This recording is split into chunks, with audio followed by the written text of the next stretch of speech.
Si ustedes me apuran y me permiten la exageración, hasta me atrevería a decir que contar, narrar, relatar es imposible, sobre todo si se trata de hechos ciertos,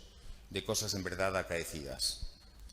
Aunque el ánimo de un relator sea el de contar tal como fue lo sucedido, aunque el que narra sea un cronista y no haya nada más lejos de su intención que inventar nada, y lo que desee sea, por el contrario, ceñirse exclusivamente a lo ocurrido, aunque se trate de la más concisa y objetiva deposición de un testigo ocular en un juicio, que ponga su máximo empeño en ser veraz y, como tantas veces hemos oído en las películas americanas, jure decir la verdad, toda la verdad y nada más que la verdad, aún así, en todos esos casos, se pretende llevar a cabo una tarea imposible. En el momento en que interviene la palabra, en el momento en que se aspira a que la palabra reproduzca lo acontecido, lo que se está haciendo es suplantar y falsear esto último. Sin querer, se lo deforma, tergiversa, distorsiona y contamina. Se lo fragmenta y se convierte en sucesivo lo que fue simultáneo. Se lo delimita con un principio y un fin artificiales que quedan al siempre discutible criterio del relator. Él los establece. Inevitablemente se introduce un punto de vista y, por lo tanto, una subjetividad.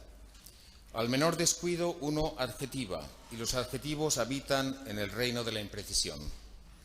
Aunque solo sea para señalar que una persona le dio a otra un golpe fuerte,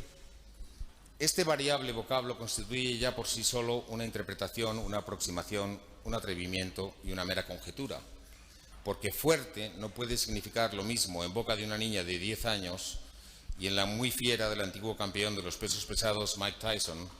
por recurrir a un contraste extremo en la posible medición de un golpe.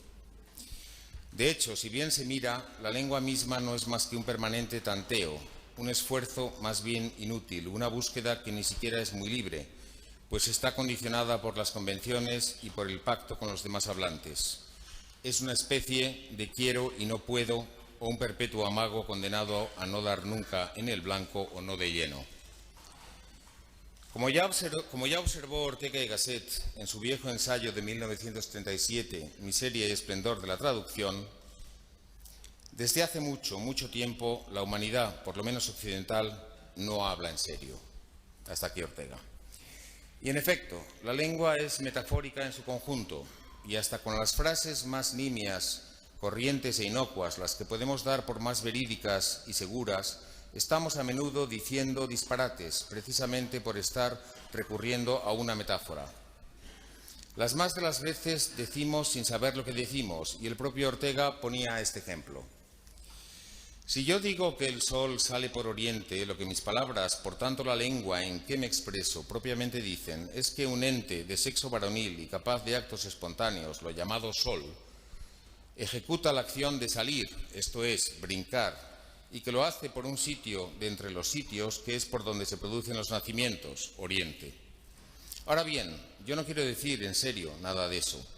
Yo no creo que el sol sea un varón, ni un sujeto capaz de actuaciones espontáneas, ni que ese su salir sea una cosa que él hace por sí,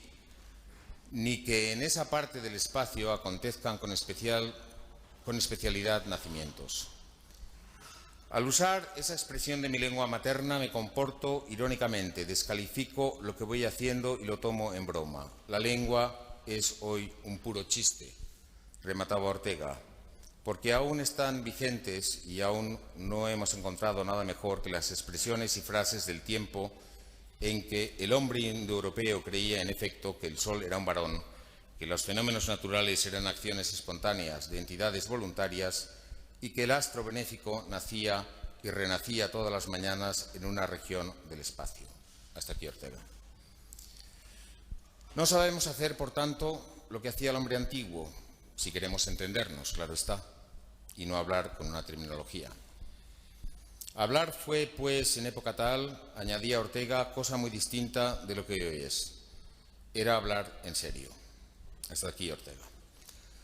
Hasta cierto punto esa habla, al convertirse en metafórica, al adquirir un rango literario, se ha fortalecido de tal modo que se ha quedado con nosotros y no hemos sido capaces de prescindir de ella, o nos ha dado miedo hacerlo. Hemos conservado, por así decir, un bonito envoltorio ya vacío, y con ello hemos renunciado no al conocimiento, pero sí a hablar con conocimiento, o a expresarlo en la comunicación habitual de unos con otros. Hay que admitir que ese carácter eminentemente metafórico o irónico del lenguaje es el que impide que éste sea siempre algo árido e insoportablemente tedioso, y desde luego el que permite la existencia de la literatura. Gracias a esas bromas, a esos juegos, a esa falta de seriedad esencial, no bostezamos cada vez que alguien dice algo, aunque aún así lo hagamos muchas veces, y confío en que esta no sea una de ellas, pese al peliagudo género discurso de ingreso en la academia, ya se verá. Pero lo cierto es que hasta la propia expresión que antes he empleado, dar un golpe, es un sinsentido o es por lo menos desconcertante si pensamos en la connotación dadivosa que el verbo dar tiene en tantas otras expresiones construidas exactamente de la misma forma como dar un beso, dar ánimos o dar la bendición. Si uno,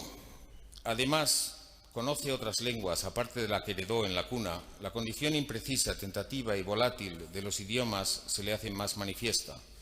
y enseguida se encuentra con una brutal contradicción. Por una parte, tenemos la tendencia a creer y aun a dar por sentado que todo puede decirse en todas las lenguas, o por lo menos en las más próximas, y de ahí que nos sea natural preguntar, sin el menor reparo,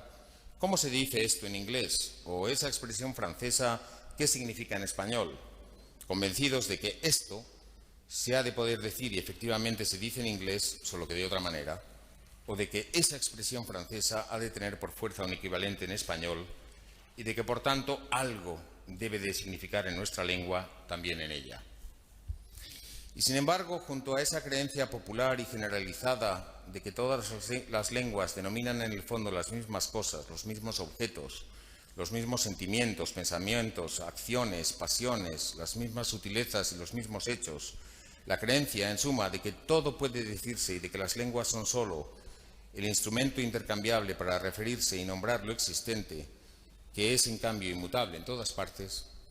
nos encontramos a veces con que hasta aquello visible a todos que comparte la humanidad entera y que parece ser idéntico en todas las latitudes y para todos los individuos, tiene que ser por fuerza distinto en virtud del vocablo que se emplee para denominarlo.